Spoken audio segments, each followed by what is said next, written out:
Hello and welcome to Mind, Body, Sleep, the podcast for anyone out there who wants to understand and recover from insomnia using a holistic perspective. I'm Beth Kendall, your host. Let's get started. Hello, everyone, and welcome back to the podcast. If this is your first time here, I'm so glad you are. My name is Beth Kendall. I'm a holistic sleep coach for people with insomnia.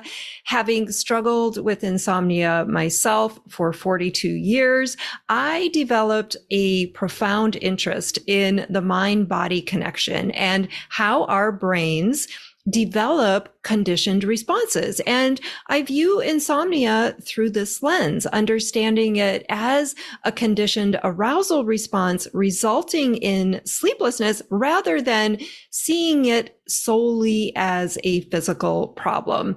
In this episode, I hope to break down some of the mystery around conditioned responses and why they're such a major driver of insomnia.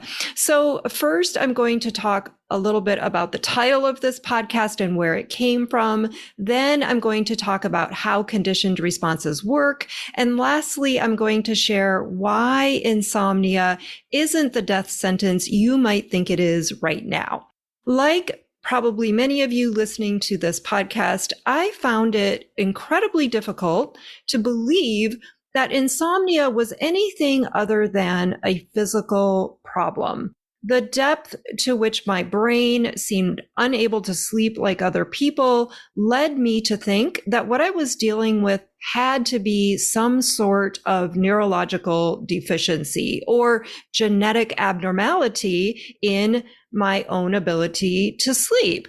I had all the usual fears and worries that come from feeling like you have a broken brain. Lots of concerns about sleep medications and health consequences. I was convinced I had fatal familial insomnia and they just hadn't diagnosed me yet. I just had a ton of constant worries about the whole thing, which created a relentless cycle of fear and frustration. And of course I had these worries and beliefs because the evidence I had to support them was pretty strong. I saw dozens of doctors and psychiatrists and sleep specialists. I did a couple of sleep studies. I did CBTI twice, which only made me worse. And the general consensus I was getting in all of this was that they were at a loss as to why I had such extreme trouble sleeping. And they basically had one tool to offer, which was sleeping pills, which was another whole merry-go-round, because trying to figure out all these unique ways of achieving sleep with pills and supplements was a constant chase and really just a way to manage the problem instead of actually dealing with it. And I did an episode a while back called Sleep Meds and Inner Conflict, where you can learn more about that. And there was one doctor on this whole ride that told me that what I was dealing with was anxiety. But the way he said it, or the way I interpreted it, was that he truly didn't understand what I was dealing with and that he was sort of minimizing it. And there really wasn't any sort of explanation or empathy along with the statement. It just felt like another doctor that couldn't help me, which was incredibly disheartening. So what I want to share with you today is an understanding that would have helped me out a lot, because one of the hardest things about insomnia is just the mystery about it. It can be an up and down ride, even when you do understand it. But when you don't understand what's going on, it's like a complete mind bender. So I hope this does, in fact, help you understand your experience just a little bit more. Okay, so let's talk about conditioned responses and the name of this podcast episode. There's this well-known phrase in the world of neuroplasticity that was coined by the late Donald Hebb back in 1949. And it says that neurons that fire together wire together. What he actually said was cells that fire together wire together. But somewhere along the way, someone must have decided that replacing the word cells with neurons sounded a lot sexier, and I have to agree. But this catchy little phrase is sometimes also referred to as Hebb's law or Hebb's rule. You might hear it referenced as Hebbian theory. And Donald Hebb was a Canadian psychiatrist who is often referred to as the grandfather of neuropsychology because of his ability to merge psychology with neuroscience. And none of this is important to remember. I just find the origins of these ideas really fascinating. So neurons that fire together wire together. What does that actually mean for insomnia? Well, let's break this down a little bit more. I see insomnia primarily as a series of conditioned responses based on a fear of not sleeping. And this understanding really helped me get beyond it, even though at the time there were no programs that approached insomnia from anything other than a physical or behavioral standpoint. And changing a behavior without first understanding why your brain is doing it in the first place can be a difficult task, in my opinion, especially if you are a left brain kind of person, which I definitely am. A lot of times I need to understand the why behind something before I can pass it on over to the right side of my brain to integrate it in all the magical ways that it does. So how does Hebb's law apply to insomnia? So basically, the concept of neurons firing together and wiring together is built on associations and connections. One neuron needs to be firing at the same time another neuron is firing, at which point a pattern develops, especially if done repeatedly. So ultimately, it creates a link. Freud had an earlier version of Hebb's theory back in 1888 when he called it the law of association by simultaneity. That is such a big word. But I guess Donald Hebb has gotten most of the credit, even though Freud said it well before 1949. So an association takes place when neurons fire at the same time. And this is why you might automatically crave a Coke with your popcorn or a beer with your pizza. In the experience of insomnia, this can look like automatically feeling wide awake the minute you go to bed, or feeling a sense of dread as bedtime approaches. Maybe you're worrying about sleep throughout the day, or you feel compelled to hop on Google right away after a bad night. From an evolutionary or survival standpoint, these conditioned responses are important. If you eat something that makes you sick, your brain tags it as dangerous, so you don't eat it again and get sick again. I don't know about you, but I had a tequila hangover in my 30s that was so bad that I've literally never touched tequila since.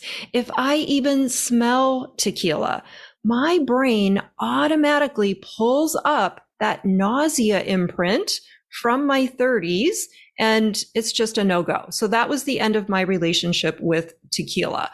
But all that to say that conditioned responses can protect us from repeating dangerous behaviors. Now, let's just say that the illness I felt during that momentous tequila hangover wasn't solely due to tequila. What if I just happened to catch a stomach bug that day or eat something that didn't agree with me that night? It doesn't matter. The brain is going to put up a danger sign on tequila, whether it's the tequila or not, because that was the association at the time. Let's look at another example of how conditioned responses work. Imagine someone enjoying ice cream at an ice cream shop when they get a phone call with some really bad news. Maybe it's a death or an accident or something with a lot of emotional intensity.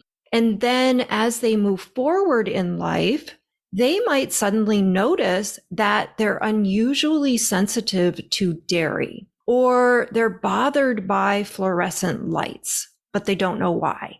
Or they get emotional when they hear the song that was playing softly in the background of the ice cream shop, even though they didn't consciously notice these things at the time. These reactions are normal because all of these elements have become associated with the emotional impact of hearing that bad news. So it's very much the same with insomnia, which is a conditioned arousal response as a result of an emotionally charged experience with wakefulness or not sleeping. Usually there's an initial event that causes some sleep disruption that alters our relationship with sleep or rattles our faith in our sleep. Perhaps a link occurred in childhood, as it did for me. I can't tell you how many kids in my era created a negative association with nighttime after watching The Wizard of Oz because of the flying monkeys, which, let's be real, are a little scary. Or think about the movie Jaws. I mean, seriously, how many people became afraid of being in the water just from watching Jaws, which would probably be a pretty mild movie by today's standards. But this is how associations are formed. And again, I'm sharing these examples with you to illustrate that insomnia isn't so much a sleep problem as much as it is a misguided survival pattern. The brain has linked wakefulness as something dangerous and thus creates hyperarousal. And the thing about patterns is they can be changed. Every human being over the age of 6 has learned and unlearned patterns throughout life. So there is a secondary principle of neuroplasticity that says neurons that fire apart wire apart. And what's so exciting about this is that we can manually shift the gears of our own brain and change the links and associations it's currently holding. So let's just say that I wanted to start drinking tequila again. This is highly unlikely because I barely drink at all anymore, but let's just say that I did. I would have to create a new experience with tequila. I would want to get the proper education about how much my body can realistically handle. I would want to create an awareness of my thoughts and beliefs about tequila. I'd want to engage with tequila in a more helpful way. I don't think it would take long to change my relationship with tequila and the subsequent link that comes along with that, as long as I didn't push myself too far into tequila martini land. But again, this isn't unlike our situation with insomnia.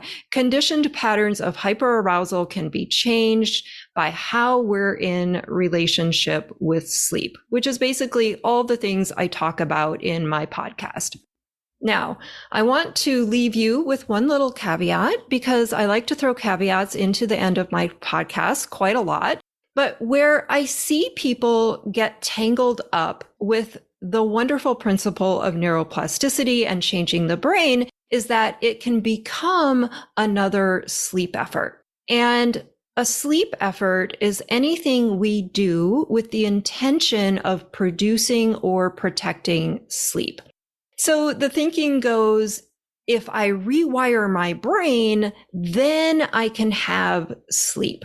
But here's the thing, you guys, you don't need to do anything to have sleep. It's the belief that you need to do anything to have sleep that keeps us in the struggle.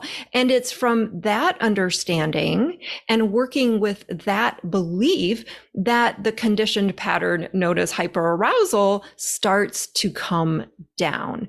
It comes as a byproduct of how we're thinking, believing, and perceiving our relationship with sleep rather than through direct effort alone. Links and associations unwire organically as a consequence of changing your relationship with sleep. This is super important to understand. So I hope that makes sense. If this podcast has been helpful to you, please do take a moment to hit the 5 stars on your favorite podcast platform. That allows me to keep making content talking about all the things that I love. Have a wonderful weekend, everyone, and thanks for joining me. I'm Beth Kendall, and you've been listening to the Mind, Body, Sleep podcast. I'll see you next time. Thanks for being here today. If you love what you heard on today's episode, don't forget to hit the like button and subscribe to the podcast. And if you need more support with your sleep, join me in the Mind, Body, Sleep Mentorship. This 3-month one-on-one program will transform your relationship with sleep so you can get back to living the life that you love, free from the fear of not sleeping. Head on over to bethkendall.com for more details. I'll see you next time.